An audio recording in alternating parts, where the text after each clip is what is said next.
जी अस्सलाम वालेकुम। Welcome to Pakistan Stocknetic. उम्मीद है कि आप तमाम दोस्त खैरियत से होंगे और वीकेंड अच्छा गुजर रहा होगा। देखते हैं जी कि मार्केट की क्या सूरत हाल रही। गुज़िश्ता 2-3 दिन से जो है वो मार्केट साइडवेज मूव शो कर रही है। तो चलते हैं और देखते हैं कि क्या पोजीशन बनेगी आने वाले वीक के अंदर।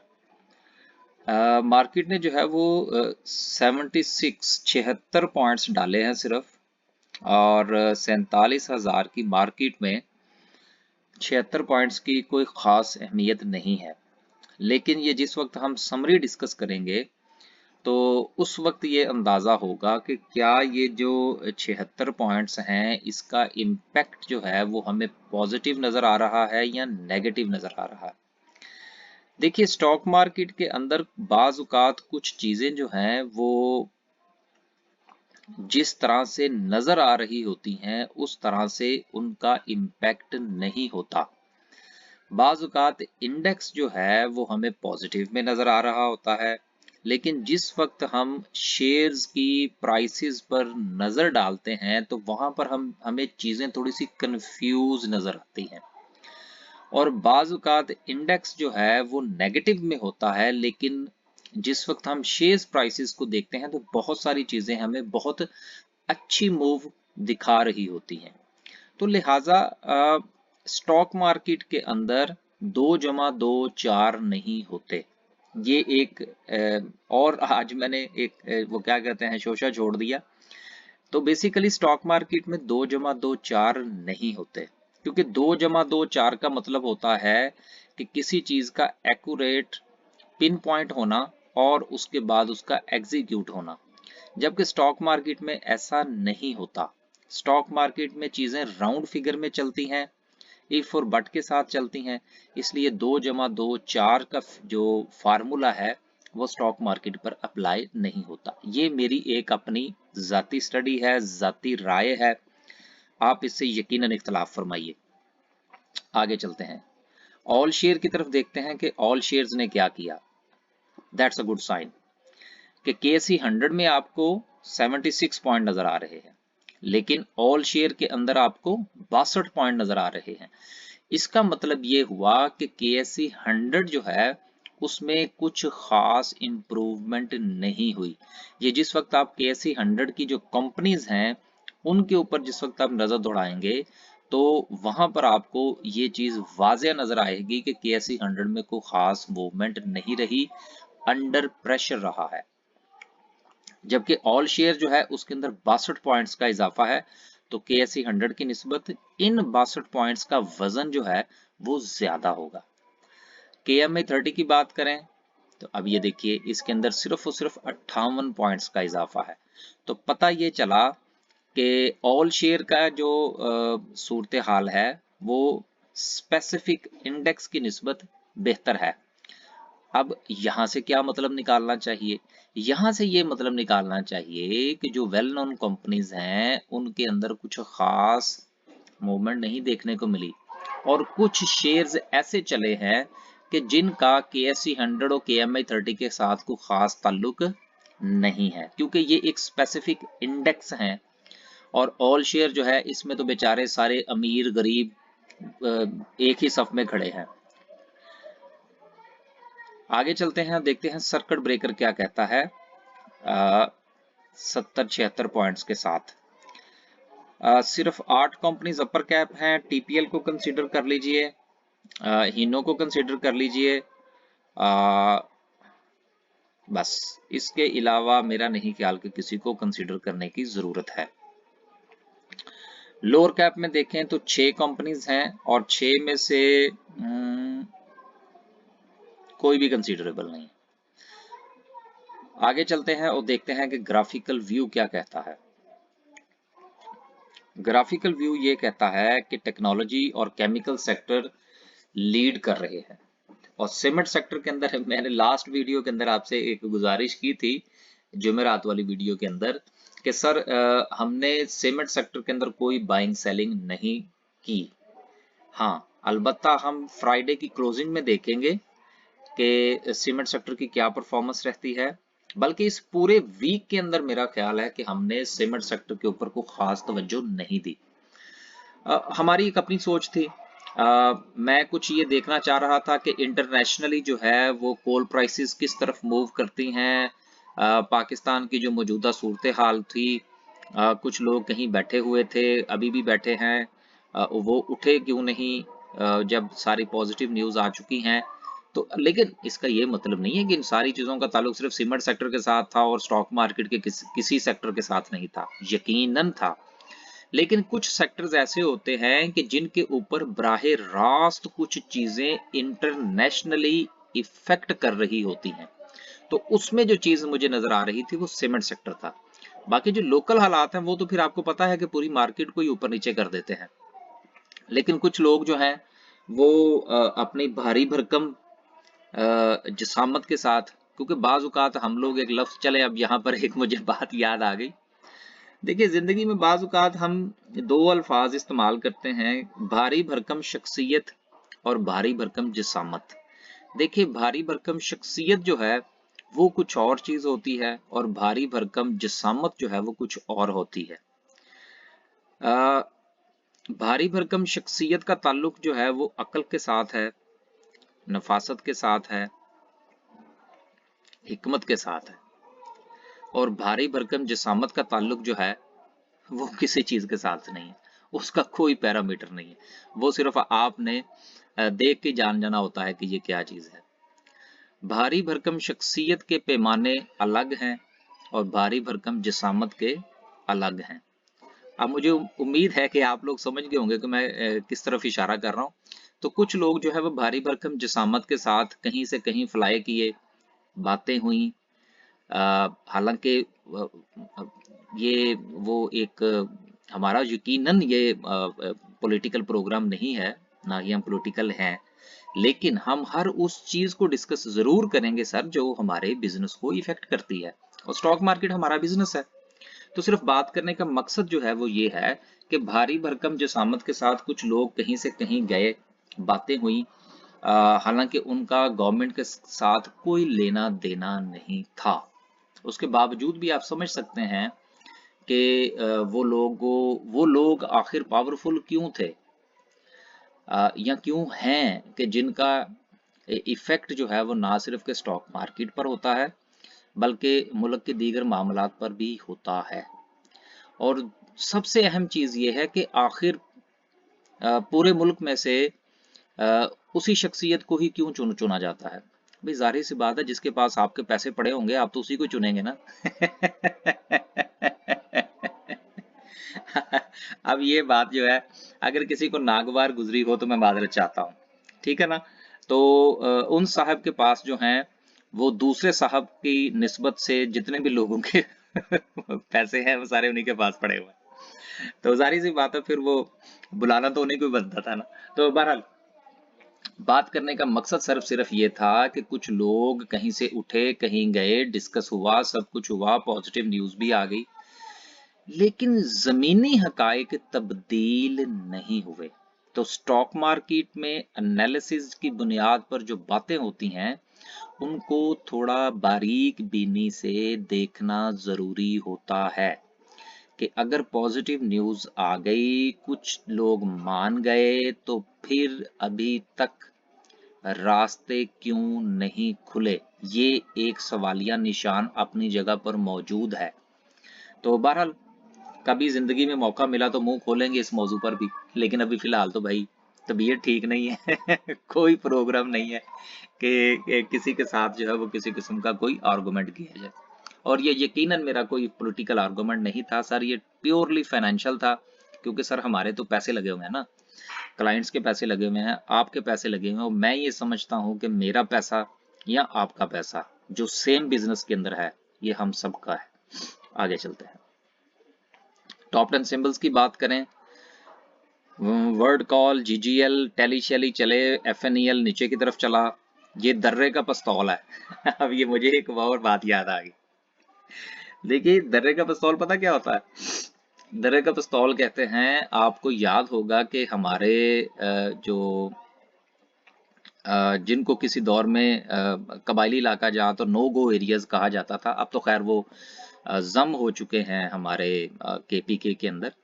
तो वहां पर ना छोटी छोटी सी फैक्ट्रीज लगी हुआ करती थी, अभी भी हैं, जो कि मुख्तलिफ किस्म का असलहा तैयार करती हैं। ठीक है, तो वो जारी सी बात है कि एक हैंडमेड असला, उसकी क्वालिटी थोड़ी डिफरेंट होती है, और बाकायदा तौर पर किसी फैक्ट्री के अंदर जो चीज़ें तैयार होती हैं उनका क्वालिटी कंट्रोल होता है, फिर और रिसर्च एंड डेवलपमेंट्स होती हैं, तो दोनों के अंदर सर बहुत फ़र्क होता है। तो वो वहाँ से जो असलहा खरीदा जाता है ना, उसको हम लोग ना अपनी एक ख़ास टर्म के अंदर कहते हैं दर्रे का पिस्तौल। ठीक है ना? अब इसको दर्रे का पिस्तौल क्यों कहते हैं? दर्रे के पिस्तौल की निशानी ये होती है कि जिस वक़्त आप उसको उसके अंदर बुलेट्स डाल के, तो उसको जिस वक़्त आप ट्रिगर आउट करते हैं ना, तो ट्रिगर आउट करने से अगर वो गोली आगे को ना चले, तो वो पीछे को चल जाती है। तो तो कहने का मतलब ये है कि इसके अंदर गोला घूमा था, और मैंने ये गुजारिश की थी कि सर गोला घूमा है, इसके नीचे ना आ जाइएगा। तो ये दर्रे का पिस्तौल है, ये आगे को ना चले तो कम से कम पीछे को जरूर चल जाता है, स्टेबल नहीं रहता ये। खैर, मजाक की बातें तो होती रहती हैं यार। स्टॉक मार्केट जो है ना, ये बड़ा खुश्क मजबून है, इसको थोड़ा लाइट लेकर चलना चाहिए। अगर आप लाइट लेकर चलेंगे तो मुझे उम्मीद है ज़ाती तौर पर कि इससे आप शायद थोड़ा अच्छा और बेहतर डिसीजन फरमा सकें। सिंपल पोजीशन डिस्कस नहीं करेंगे, इसके बारे में मेरी अभी कंफ्यूजन चल रही है। जब तक दूर नहीं होगी तब तक बात भी नहीं होगी। आगे चलते हैं जी और देखते हैं कि समरी क्या कहती है। तो समरी, आप देखें, समरी पॉइंट ऑफ व्यू आपको तकरीबन 50-50 दे रहा है। इसका मतलब ये है, जैसा कि, माफ कीजिएगा, जैसा कि हमने पीछे डिस्कस किया था कि जो ऑल शेयर के अंदर 62 पॉइंट्स पड़े हैं, वो केएसई के 76 पॉइंट से ज्यादा भारी हैं। अब वो क्यों भारी थे, वो हमें यहाँ पर एग्जैक्टली नजर आ रहा है कि 181 जो है वो डिक्लाइन में है, और 185 जो है वो एडवांस में है, तो तकरीबन 50-50% है। तो यहां से हमें इस चीज का थोड़ा सा अंदाजा मजीद हो जाता है। ऑटोमोबाइल असेंबलर की बात करें तो आय हाय हाय हाय हाय, गधारे दोनों भाई चल रहे हैं, चलो लीड कर रहे हैं भाई। लोगों ने यार मजाक ही बना लिया इस चीज का कि गंधारे चलेंगे तो ऑटोमोबाइल सेक्टर चलेगा, यार वो तो मैंने वैसे ही कह दिया था। चलें जी आगे, ऑटोमोबाइल पार्ट्स की बात करें तो सूरत हाल ठीक है, इतनी बुरी नहीं है। पैंथर के अंदर 1 रुपया पड़ा है, ये मेरा हाल है 42-43 रुपए तक चला गया था, वहां से अब ये रिकवर करके 46 तक चला गया है। तो सरदार जी वाला फार्मूला आप इसके ऊपर अप्लाई कर सकते हैं। आगे चलें जी और इलेक्ट्रिकल गुड्स की बात करें। अच्छा यार, वो बातों बातों में मुझे याद आ गया कि बहुत सारे दोस्त अहबाब जो हैं वो हमें नए ज्वाइन करते हैं, और अक्सर डिफरेंट किस्म के जो है वो उनके सवालात होते हैं। तो यार ये हमारा कॉन्टेक्ट नंबर है सर, ये जो रेड कलर का लिखा हुआ है ना, व्हाट्सएप नंबर है, यूके का नंबर है। पाकिस्तान में अभी सिर्फ हम विजिट फरमाने आए हैं, करने नहीं आए। करने में और फरमाने में फर्क होता है। तो उम्मीद है कि जैसे ही सूरत हाल कोई थोड़ी सी बेहतर होगी, then fly back to England. तो बताने का सिर्फ मतलब ये है कि ये परमानेंट नंबर है मेरा, इसलिए हमने इसको अपने फेसबुक पर भी और इधर उधर जहां पर भी हमारी कॉन्टेक्ट डिटेल्स हैं, हम ये एक ही नंबर इस्तेमाल करते हैं। तो इसके जरिए से आप हमारे साथ राब्ता फरमा सकते हैं किसी भी सूरत के अंदर। बाकी कुछ लोगों ने सजेशंस दी थी कि जी आपकी फिजिकली जो है वो वीडियो नहीं आती, वो भी आती हैं यार। ये जो हमारा प्ले लिस्ट में आप जाएंगे ना, तो प्ले लिस्ट में जाके तो, एक तो यार ये बच्चे पता नहीं क्या करते हैं बाजुकात, ये जो है ना लर्न स्टॉक मार्केट, इस पे अगर आप जाएंगे ना तो हमारी स्टॉक मार्केट का एक कोर्स भी चल रहा है, जो कि गुज़िश्ता काफ़ी दिनों से पेंडिंग में है। उसमें वीडियोस अपलोड नहीं हुई, लेकिन इंशाल्लाह आने वाले दिनों में वो भी अपलोड हो जाएंगी। तो आप उसको ज़रूर देखिए, मुझे उम्मीद है कि वहां से भी आपको कुछ ना कुछ ज़रूर मिलेगा। आगे चलें जी, सीमेंट सेक्टर की बात करें। सीमेंट सेक्टर के अंदर एक अच्छी मूव देखने को मिली फ्राइडे वाले दिन। अब इसका हम जायजा लेंगे और अभी फिलहाल हम किसी शेयर का नाम नहीं ले रहे, क्योंकि हम ये चीज देखना चाहते थे कि फ्राइडे की क्लोजिंग जो है वो कैसी होती है। अच्छी क्लोजिंग थी सीमेंट सेक्टर के हवाले से। ओवरऑल मार्केट के हवाले से जो है वो फिर हम कैंडल पे जाएंगे तो इंशाल्लाह बात करेंगे। केमिकल सेक्टर में मार पड़ी है और अच्छी खासी मार पड़ी है। बाइफो शाइफो में से भी 1-1.5 रुपया निकला है। डेस्कॉन में से भी तकरीबन 1 रुपया निकला है, लेकिन 22-23 रुपए से उठा हुआ शेयर है, 26-27 रुपए तक चला गया था। तो प्रॉफिट टेकिंग तो बनती है ना। देखिए, मार्केट जिस वक्त आपको 2, 2.5, 3 हजार पॉइंट्स की मूव देती है, तो यार अगर आप उसमें अपने आप को भी शामिल करें ना, कि आपने एक शेयर 17 रुपए का खरीदा, अब वही शेयर जो है, या चलें डेस्कॉन की मिसाल ले लेते हैं, 22-23 रुपए पे था, आपने 23 रुपए पर खरीदा और अब वो 27 रुपए पर तक चला गया, तो सर एक नॉर्मल जो ट्रेडर है या नॉर्मल इन्वेस्टर है, आ, वो तो फिर चाहेगा ना कि जी इसमें से 4 रुपए निकाले जाएं, और वो सेल करेगा। जब वो सेल करेगा तो थोड़ा शेयर के ऊपर हमें प्रेशर देखने को भी नजर आएगा। इसलिए ये चीजें नॉर्मल हैं। चीज मार्केट का ऊपर जाना, नीचे जाना, ये मार्केट का हुस्न है और इस हुस्न को एंजॉय करना चाहिए। बहुत सारी चीजों को कैलकुलेट करना चाहिए कि ये अब आगे चली गई है, अब इसको सांस चढ़ गया है, अब या तो ये बैठ के इंतजार करेगी या वापस आ जाएगी। मार्केट की बात हो रही है, शेयर्स की बात हो रही है। आगे चलते हैं। लोटे केमिकल में 12 पैसे का इजाफा है, अच्छा इजाफा है। 12 पैसे 13 रुपए के शेयर्स के अंदर भी ठीक ही होते हैं। कमर्शियल बैंक्स, बैंक्स में बहरहाल हमें हरियाली नजर आ रही है और बड़ी अच्छी हरियाली नजर आ रही है। बहुत सारे बैंक्स जो है वो हम सेल कर चुके हैं और कुछ 1-2 बैंक्स जो हैं वो अब हम खरीद भी रहे हैं। आगे चलते हैं। इंजीनियरिंग सेक्टर की बात करें, इंजीनियरिंग सेक्टर में सूरत हाल थोड़ी नीचे नजर आ रही है। यार ये देखिए, कुछ शेयर्स के हवाले से बातें की जा रही हैं कि किसी को किसी की जगह पे ठेका मिल गया है या पता नहीं उन्होंने कोई एग्रीमेंट साइन कर लिया है। यार बस छोड़ा करें, ठीक है ना। इतनी इम्पोर्टेंट चीजें उन्होंने हमें तो बतानी है ना। बाकी तो दुनिया जो है वो क्या कहते हैं, हाइबरनेशन में चली गई है और हम ही हैं सिर्फ जिनको ये चीजें बतानी है और हम ही को उन्होंने ज्यादा इम्पोर्टेंस देनी है। ऐसा नहीं होता यार। किसी ने अगर एग्रीमेंट साइन किया है तो करे, लेकिन उसका कोई इम्पैक्ट हमारी जेब में जब 4 पैसे आएंगे हम तो तब बात करेंगे ना।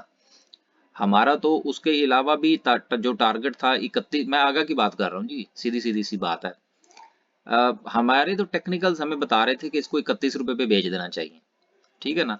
और मैंने तो अपने क्लाइंट से कह दिया था काफी दिन पहले ही कि जी आपने इसको 31 रुपए पे बेच देना। उन्होंने बेच दिया। अब जब ऊपर जाएगा, जब कोई एयरपोर्ट बनेगा, जब इसको कैप शैप लगेंगे, तो यार फिर खरीद लेंगे। हमें इतनी क्या उनसे जल्दी है, कोई जल्दी नहीं है। आगे चलते हैं। यही अमरेली में भी था। खैर, फर्टिलाइजर सेक्टर में अच्छी मूव है। कुछ 2 शेयर्स जो हैं वो नीचे नजर आ रहे हैं। देखिए, फर्टिलाइजर सेक्टर को कभी भी इजी मत लिया करें। इसको जब भी नीचे जहां भी मौका मिले इसमें बाइंग फरमाया करें आप। फूड सेक्टर में सूरत हाल जू की तू है। फौजी फूड का राइट आने वाला है ट्रेड होने के लिए। देख लीजिएगा, जहां पर मौका मिले बेच दीजिएगा। ग्लास एंड सिरामिक्स की बात नहीं करेंगे। इंश्योरेंस में भी कुछ हमें खास नजर नहीं आ रहा। इन्वेस्टमेंट बैंक्स की बात करें तो 786 जो है, इसने 8 रुपए 24 पैसे लगाए हैं और अब ये वापस 8 रुपए से नीचे आ चुका है। तो जिन्होंने कमाना था उन्होंने कमा लिया होगा ना यार। एफ एन ई एल भी 11-20, हमारे 2 टारगेट्स थे एफ एन ई एल के। वैसे जो हमारे कुछ दोस्त अहबाब इसमें फंसे हुए हैं 14-14 रुपए पर, उनके लिए नहीं था, लेकिन हमारी एक जाती कैलकुलेशन जो थी उसमें 2 लेवल्स इसके निकल रहे थे। एक 9 रुपए 40 पैसे का था, दूसरा 11 रुपए 20 पैसे का था, ठीक है ना। तो इसने लगाया 11 रुपए 40 पैसे, तो हमारा तो दोनों लेवल का हाजमा पूरा हो गया था, ठीक है ना। अब उसके बाद नीचे आ गया है, जब आएगा मजीद नीचे तो देखेंगे इसको रीबाय करना चाहिए या नहीं करना चाहिए। 9:40 से लेकर 11:20 तक का जो सफ़र है वो 2 रुपए का बनता है। 10 रुपए का शेयर अगर 2 रुपए दे तो 20% बनता है। और 20% मैं तो कहता हूँ अगर साल के बाद भी मूव दे दे तो सर मेरे जैसा जो बंदा है वो तो खुश है। आपकी एक अपनी राय होगी कि आपने कितना प्रॉफिट लेना है। मुझे तो 15-20% भी साल का मिल जाए तो मैं कहता हूँ वाह जी वाह, क्या बात है। इसलिए अब यहाँ से एक बात और निकलती है और वो ये है कि अगर आप हमारे साथ काम करना चाहते हैं, हमारे व्हाट्सएप नंबर पर रब्ता फरमाइए। हमारी 2 सर्विसेज हैं, बेसिक सर्विस भी है, इनहैंस सर्विस भी है। इनहैंस की फीस 5000 है, बेसिक की सर्विस फी की जो है उसकी फीस 2000 है। लेकिन बराए मेहरबानी कुछ चीज़ों का ख्याल रखा करें। देखिए हर बंदे का बिजनेस करने का एक मुख्तलिफ अंदाज होता है। हमारा ये तरीकाकार है कि हम ना तो अपनी बाइंग सेलिंग कॉल्स जो हैं वो कुछ तस्वीरें खींच के फेसबुक पे लगाते हैं, ना ही हम जो है वो अपने किसी लोगों के साथ शेयर करते हैं। वो सिर्फ उन लोगों की अमानत होती है जो लोग हमारे साथ काम करते हैं। बाकी हम किसी के साथ उन चीज़ों को शेयर नहीं करते। अगर आप हमारे साथ हाँ, और एक इम्पॉर्टेंट बात और बताता चलूँ। सर ये जो एक सिलसिला होता है ना ट्रायल श्लायल वाला और डेमो शेमो वाला, सर ये ट्रायल श्लायल हम कोई नहीं करवाते और ना ही हमको डेमो शेमो देते हैं। ठीक है ना? हाँ, हमारी फीस रिफंडेबल है। ये मेरे ख्याल शायद मैंने पहले भी कभी जिक्र किया होगा। तो अब करता चलूं। जिन लोगों ने हमारे साथ काम करके फी रिफंड की है वो इस चीज़ को जानते हैं। हमने सिर्फ कहा नहीं बल्कि हमने बखुशी उनको फीस रिफंड भी की है। और मज़े की बात ये है कि कुछ हमारे ऐसे क्लाइंट्स हैं जिन्होंने हमारे साथ काम किया, काम करने के बाद उनको पसंद नहीं आया, हमने उनकी फ़ी भी रिफंड कर दी। उसके बावजूद भी वो हमसे पूछते हैं तो हम उनको बताते हैं फ्री में। तो बात करने का मकसद ये है कि सर मार्केट में डिफरेंट किस्म के लोग डिफरेंट तरीके से बिजनेस कर रहे होते हैं। हमारा तरीकाकार ये है कि हम कोई डेमो शेमो नहीं देते, कोई ट्रायल श्लायल नहीं होता। फीस दीजिए, काम कीजिए, महीने के बाद 15 दिन के बाद नहीं समझ लगती फीस वापस लीजिए, सुकून कीजिए, टेंशन न लिया करें। हमारे साथ काम करना है तो फीस का कोई नहीं, फिर हाँ लेंगे जरूर फीस हम, लेकिन अगर आप मुतमिन नहीं है तो फिर हम आपको वापस भी करेंगे। क्योंकि अगर आपने काम नहीं किया, सूरत हाल समझ आपको नहीं आई, तो यार फिर फीस लेना हमारा बनता नहीं है, हम वापस कर देते हैं। जिन्होंने ली है वो मेरा ख्याल है अभी भी हमारे साथ राब्ते में है। तो सिर्फ बात करने का मकसद ये है यार ये डेमो शेमो ना पूछा करें और ट्रायल करवाएं जी 10 दिन का और ये करें वो करें। यार ये मैं थोड़ा ना वो क्या कहते हैं क्रिकेट अकेडमी खोली हुई है कि आए और ट्रायल करवाएं। ये एक बिजनेस है, सीरियस किस्म का बिजनेस है, इसमें ट्रायल श्रायल नहीं होते यार, कारोबार होते हैं। और हमारी पॉलिसी ये है कि फी रिफंडेबल है। ये शायद आपको कहीं ना मिले, ट्रायल बहुत सारी जगहों पे आपको मिलेंगे। खैर, मिसलेनियस की बात करें, बादशाह के शेयर में सीधा सीधा ही 8 रुपए का इजाफा लगता है। उस दिन की बात इसने मेरी सुन ली है। खैर जिनके पास है वो इंजॉय फरमाइएगा, हमारे पास नहीं है और हम इसमें बाइंग सेलिंग भी नहीं करते। इकॉप में 35 पैसे का इजाफा है, अच्छा इजाफा है। पेस के अंदर तो छलांगे लगी हैं, 6 रुपए 15 पैसे इसने लगाए। जिन जिन के पास है वो अपना फैसला फरमाइए। मैंने जाती तौर पर पेस में कभी भी काम नहीं किया। आगे चलें जी, मुदारबाज की बात करें, नहीं करेंगे। ऑयल एंड गैस की सूरत हाल जू की तू है। देखिए अगर तो आप में से कुछ लोग पुरसुकून वो क्या कहते हैं कीप एंड स्लीप वाला काम करना चाहते हैं कि शेयर खरीदें और भूल जाएं कि शायद और ये समझें कि आपकी जेब कट गई है। ठीक है ना, तो वो खरीद लें। और जिनको आदत है कि उन्होंने वो बार बार जो है वो बच्चे की तरह जो है वो पौधा जमीन में लगा के उसको पानी दे के और हर 5 मिनट के बाद देखना है कि पौधा बढ़ा है कि नहीं बढ़ा, सर ये उनके लिए नहीं है। वो ऑयल एंड गैस एक्सप्लोरेशन से जो पूरा का पूरा सेक्टर है जिसमें 4 कंपनीज हैं उससे दूर रहें। वो ये समझें कि ये सेक्टर जो है ये स्टॉक मार्केट का हिस्सा ही नहीं है, नहीं तो वो उनको परेशानी का सामना करना पड़ेगा। ऑयल एंड गैस मार्केटिंग में बहरहाल एक अच्छा इजाफा है। SSGC 11 रुपए 36 पैसे बहुत अच्छा है। SNGP भी ठीक है, शेल में और हाईटेक लुब्रिकेंट में 3 रुपए का इजाफा है। हैस्कोल के बारे में मुख्तलिफ किस्म की न्यूज़ आ रही है। सर 250-300 रुपए से गिरा हुआ शेयर है, बेचारा 5 रुपए पे आ गया है। गली गली बेचारा जलीलो ख्वार हो रहा है। लेकिन एक बात है कि पेट्रोल पंप्स अभी भी इसके काम कर रहे हैं। ठीक है ना, आगे चलते हैं। पेपर एंड बोर्ड में सबको मार पड़ी है। मैरियट का राइट यकीनन आप लोगों ने बेच दिया होगा। आपने नहीं बेचा तो सर हमने तो रिकमेंड कर दिया था 2 से 2.5 रुपए पे, और इसने 2 रुपए 49 पैसे लगाया था। तो उसके बाद हमारा तो जुमा होश पोश है ना। अब अगर किसी के पास है इसका राइट तो वो जाने और उसका काम जाने। क्योंकि मेरा ये ख्याल है कि इन्होंने शायद जो राइट्स इशू कर रखे हैं वो कोई 2.5 रुपए प्रीमियम पर हैं। और 2.5 रुपए प्रीमियम का मतलब ये हुआ कि अगर आपके पास मैरियट का राइट आप खरीदते हैं मिसाल के तौर पर 1 रुपए का, 2.5 रुपए आप देंगे इसके ऊपर प्रीमियम। नहीं, 1 रुपए 27 पैसे की क्लोजिंग है, लेकिन चले हम इसको 1 रुपया कंसिडर करते हैं। 1 रुपया ये हुआ, 2.5 रुपए इसका प्रीमियम हुआ, कुल मिला के हुए 3.5 रुपए। 10 रुपए हुई इसकी फेस वैल्यू, तो शेयर आपको पड़ा 13.5 रुपए का। और बजाते खुद शेयर जो है वो कितने पे है? 12 रुपए 80 पैसे पे। तो अकल क्या कहती है, राइट खरीदना चाहिए या शेयर खरीदना चाहिए? या फैसला खुद फरमा लें आप। सिर्फ आपको ये बात करने का या इसके ऊपर ये कैलकुलेशन यहाँ पर बयान करने का मकसद ये है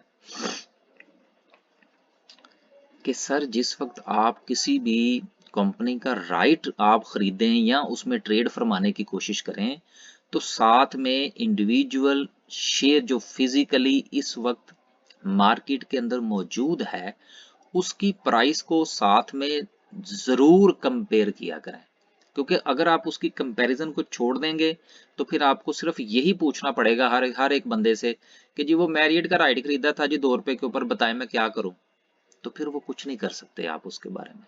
हमेशा इन चीजों को सामने रख के फिर राइट वाले शेयर्स में आप फैसला फरमाया करें। आने वाले दिनों में कुछ कंपनीज के मजीद राइट्स आएंगे ट्रेड होने के लिए, तो इन चीजों को मद्देनजर रखा करें। हमारी जो वीडियोस होती है ना ये होती हैं गपशप, इनको ज्यादा सीरियस ना लिया करें। और दूसरी चीज ये है कि वो बाइंग शाइंग की कॉल्स और इधर उधर के मामला बड़े कम होते हैं हमारी वीडियो के अंदर। हमारी वीडियोस होती है बस जरा नॉर्मल सी, कोई खास इंपॉर्टेंस शायद इसमें चीजें डिस्कस नहीं होती।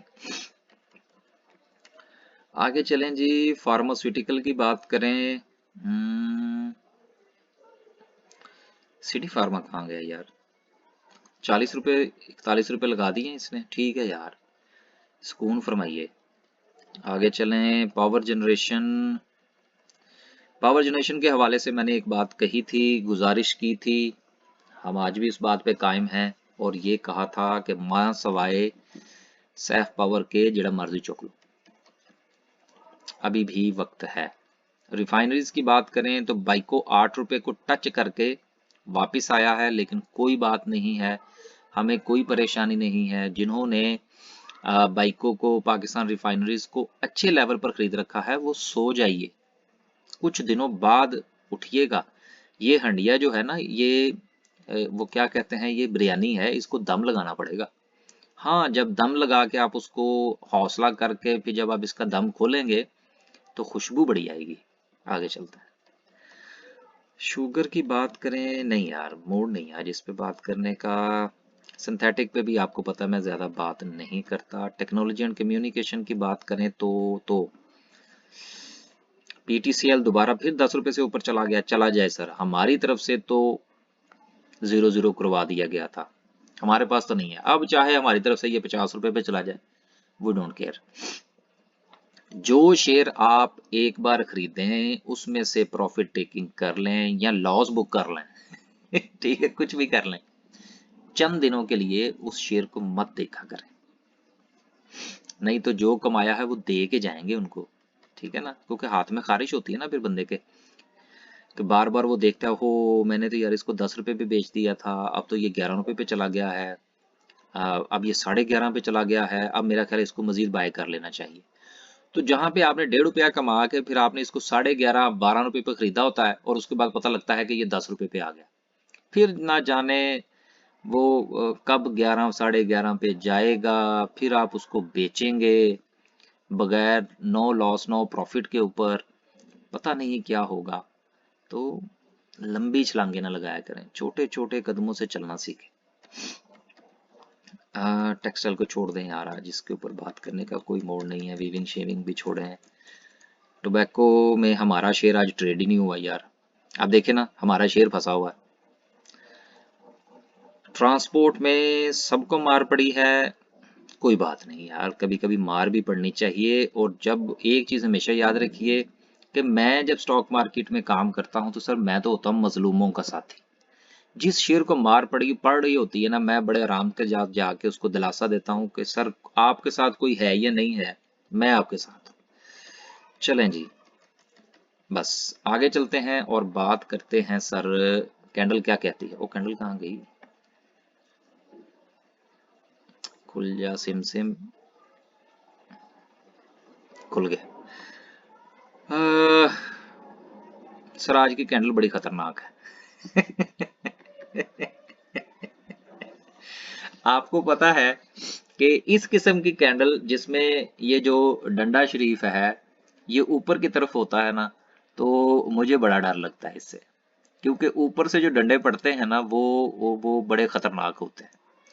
गुज़िश्ता 3 दिन से मार्केट साइडवेज की मूव दे रही थी, 47,000 से 50 ऊपर 50 नीचे 100 ऊपर, उसके गिर्द घूम रही थी। लेकिन फ्राइडे वाले दिन मार्केट ने 47,500 को तोड़ा। तोड़ने से मुराद ये है कि उसके करीब करीब चली गई, लेकिन उसके बाद वो वहां सस्टेन नहीं कर पाई और काफी ज्यादा प्रेशर देखने के मिला कि 47,500 को टच किया और क्लोजिंग दी 47,295 के ऊपर। 250 से 300 पॉइंट्स का प्रेशर मार्केट में देखने को मिला, अच्छी बात नहीं है।